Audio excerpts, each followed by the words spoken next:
Dallas Goedert finished tight end 10 last year, 56 receptions, 76 targets, 830 yards, 4 touchdowns, 16.31% target share. Thoughts on Dallas Goedert? I like Goddard.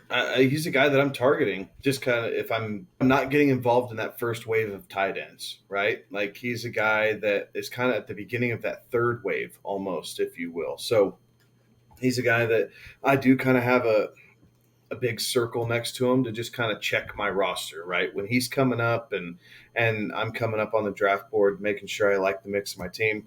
He's a guy that I do have. I do have circled. I think that he is a good security blanket for Jalen Hurts. I think that he can fall into the end zone. I think the pressure of teams having to again keep an eye on AJ Brown. Obviously, you have Devontae Smith kind of cutting across some of that. So I do think he's going to see some more open, easy targets this year. So I wouldn't be surprised to see him back up into that, tight end 6, right? Like, and there's a little bit of value there. And I think he's a guy that you can draft and play week in and week out and be able to live with what you get for the most part.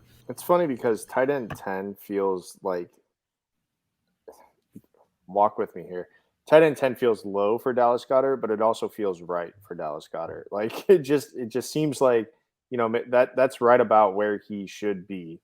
But it also feels like he could have, he could get up into that tight end 6 that, just outside of those, elite premier tight ends in the league. So like he has the ability to, but I feel like tight end 10 is more of a, logical place for where he does end up finishing, similar to what he had last year. Like where he's coming off the board right now, right? Pick 72 overall, the 8th tight end off the board. So that puts him very back of the 6th round, early 7th round type of capital there.